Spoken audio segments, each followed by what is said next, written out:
Good morning, students. Today we are going to start Civics Chapter 12 Defense System of India. Previous video में मैंने आपको defence system of India के कुछ topics समझाए थे। बच्चों, आपको टॉपिक समझ में आ गए होंगे। फर्स्ट टॉपिक था, मैंने आपको पहले डिफेंस सिस्टम ऑफ इंडिया के बारे में बताया था। सेकंड था major division of Indian defence system. Major division of Indian defence system में 3 पार्ट्स थे, आर्मी, नेवी एंड एयरफोर्स। तो प्रीवियस वीडियो में मैंने आपको आर्मी के बारे में एक्सप्लेन किया था, नेवी के बारे में एक्सप्लेन किया था। तो today we will discuss this topics. First, air force. Second, role of defence forces during peace. Third, production of defence equipments.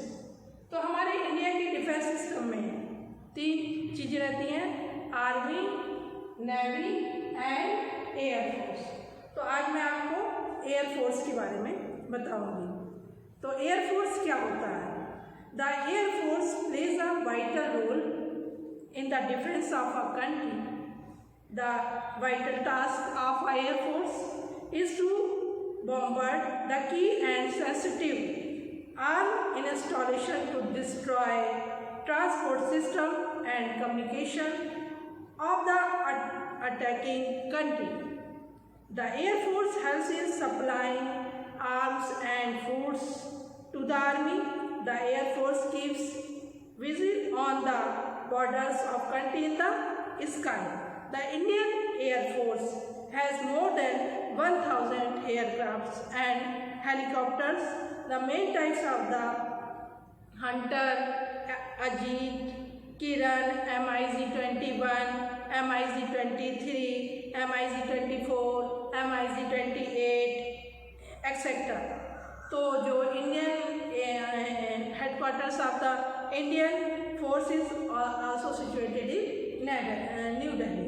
Air force का जो हेडक्वार्टर्स है वो कहाँ पर है? न्यू दिल्ली में है। ये ऑब्जेक्टिव टाइप क्वेश्चंस में 1 मार्क में ये क्वेश्चंस पूछा जा सकता है कि एयरफोर्स का हेडक्वार्टर्स कहाँ पर है।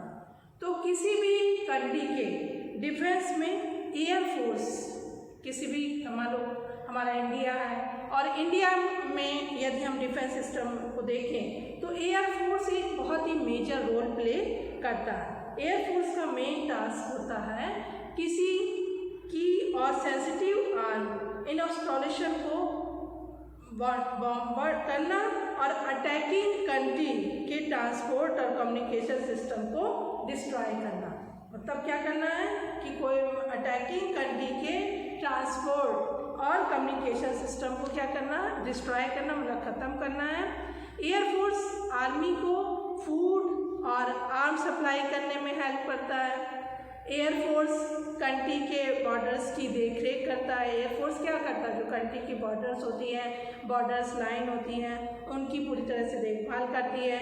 इंडियन एयरफोर्स के पास 1000 से भी अधिक एयरक्राफ्ट्स और हेलीकॉप्टर्स हैं। हमारी जो इंडियन एयरफोर्स है उसके पास 1000 से भी अधिक क्या है? एयरक्राफ्ट्स हैं और हेलीकॉप्टर्स हैं। एयरफोर्स का जो हेडक्वार्टर्स है वो कहाँ है? न्यू दिल्ली में। इसमें 6 चीफ कमांड्स और एक मेंटेनेंस कमांड जो कि नागपुर में है वो होते हैं।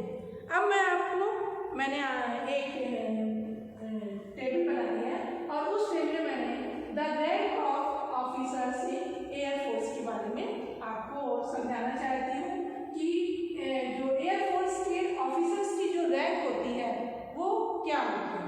तो फर्स्ट रैंक क्या होती है उसकी? Flying officer. फर्स्ट रैंक क्या होती है एयरफोर्स के ऑफिसर्स की? फ्लाइंग ऑफिसर होती है। इसके बाद flight lieutenant, after that squadron leader, इसके बाद विंग कमांडर, विंग कमांडर के बाद ग्रुप कैप्टन बनते हैं और ग्रुप कैप्टन के बाद एयर कमांडर, एयर कमांडर के बाद air vice marshal, air vice marshal के बाद एयर मार्शल एंड सबसे जो हाई पोस्ट होती है एयरफोर्स में जो ऑफिसर्स की मार्शल। तो हमने क्या देखा इस टेबल पर कि जो एयरफोर्स के ऑफिसर्स की जो रैंक होती है, जो स्टार्टिंग जो रैंक होती है फ्लाइंग ऑफिसर की, और जो सबसे हाई पोस्ट होती है वो होती है एयर चीफ मार्शल की।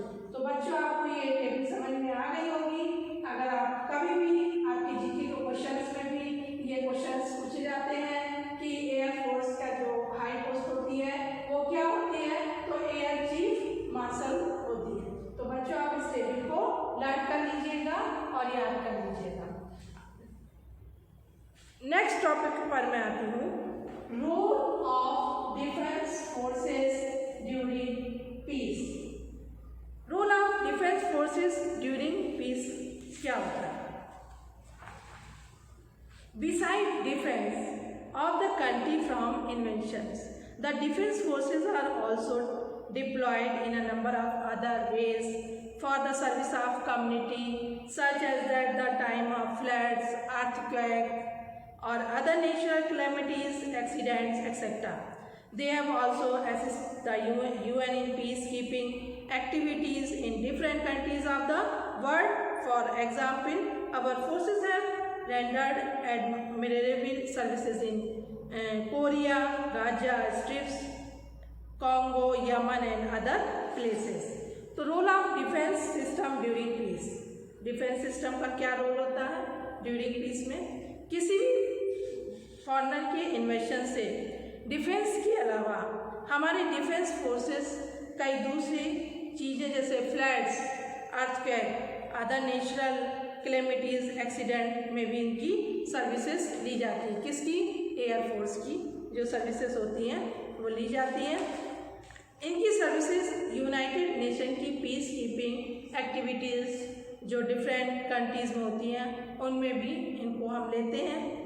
तो इस तरह से हम देखते हैं कि this security of a country depends on the awareness of its citizens, sacrifice, devotion and powerful forces.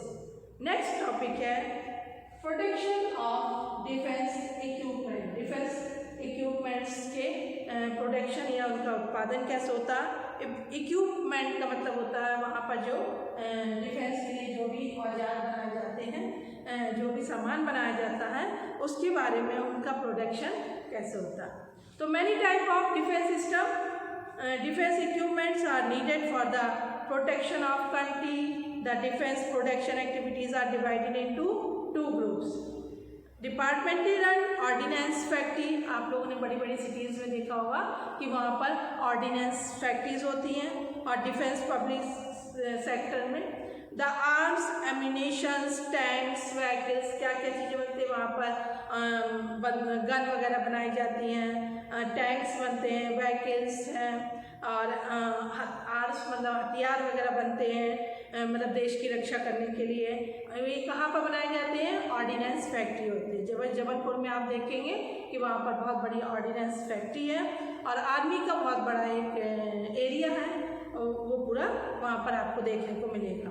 The defence public sector undertaking are geared to produce ship, aircraft, bulldozers, earth moving equipments, machine, tools वगैरह भी बनाए जाते हैं। To make the country an atomic power, nuclear power station have also been set up. Tarapur and Tamil Nadu are the major centers. The missile are produced to strengthen the defense line of the country. Agni, Prithvi, Trishul, Nag, Akash and Brahmas. India has given proof of its atomic power by the successful testing of atom bombs in 1974 and 1998. तो मैं आपको इसके बारे में थोड़ा समझाना चाहती हूँ कि कंट्री के प्रोटेक्शन के लिए बहुत सारे डिफेंस इक्विपमेंट्स की हमको ज़रूरत पड़ती है। डिफेंस प्रोटेक्शन एक्टिविटीज़ में दो ग्रुप्स में डिवाइड किया गया है बच्चों। पहला है departmentally run ordnance factory and defence public sector undertaking. तो इस तरह से आपको समझ में आ गया होगा कि क्या होता है डिफेंस इक्विपमेंट्स।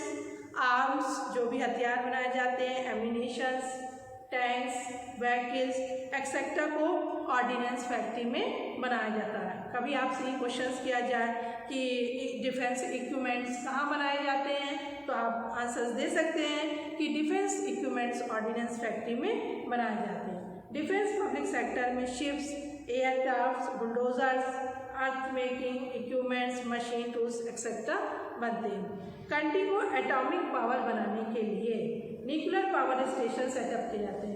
यदि हमको कंट्री को क्या करना है, एटॉमिक पावर बनाना है, तो हमको क्या किस चीज़ की जरूरत होगी, न्यूक्लियर पावर स्टेशन सेटअप किए गए हैं। तारापुर में और तमिलनाडु में इसके मेजर सेंटर हैं। ये भी ऑब्जेक्टिव टाइप क्वेश्चंस में पूछा जा सकता है कि न्यूक्लियर पावर स्टेशंस कहाँ सेटअप किए गए हैं। यदि कंट्री को एटॉमिक पावर बनाना है तो इसके लिए हम क्या आंसर्स देंगे, तारापुर में और तमिलनाडु जो है इसके मेजर सेंटर्स हैं। हमारी मिसाइल्स कौन कौन सी होती हैं? मिसाइल्स होती हैं अग्नि, पृथ्वी, त्रिशूल, नाग, आकाश, ब्रह्मास्त्र। ये मिसाइल्स नेम है, आपको ये नेम्स मिसाइल्स के याद करने हैं। India has given proof of its atomic power by the successful testing of atom bombs in 1974 and 1998. There is another organization which is meant to develop a sense of discipline and aptitude for defense among students in the country. This is called National Cadet Corps. इसको क्या बोलते हैं? National cadet crops बोलते हैं, NCC. What is the NCC? तो आप NCC की इसमें डेफिनेशन देंगे, और यदि ऑब्जेक्टिव टाइप क्वेश्चंस में आता है कि व्हाट इज द NCC, तो उसमें आपके 4 ऑप्शंस रहेंगे। उसमें आप लिखेंगे national cadet crops, all student can join it, other such organization is traditional army, any person between 18 to 35 who wants training in arms is free to join it. तो इस तरह से मैंने आपको आज ये चैप्टर आपका फिनिश हो चुका है, चैप्टर कंप्लीट हो गया है। आपकी जो टॉपिक्स मैंने अभी आपको समझाए, पहले मैंने आपको एयरफोर्स के बारे में एक्सप्लेन किया, next role of the defence forces during peace क्या होता है, and protection of defence equipment. इसके साथ ही मैंने the rank of officers in air force के बारे में आपको बच्चों अभी बताया। तो मुझे लगता है कि आपको ये सभी टॉपिक समझ में आ गए होंगे। बच्चों, आपका चैप्टर कंप्लीट हो गया है। आप लोग जो भी मैं एक्सरसाइज सेंड करती हूँ फेयर कॉपी में कंप्लीट कीजिए, क्वेश्चन आंसर्स लर्न कीजिए, और साथ में वीडियो को अच्छे से देखिए, अच्छे से वॉच करिए, और कमेंट बॉक्स में अपनी अटेंडेंस प्रेजेंट कीजिए। थैंक यू बच्चों।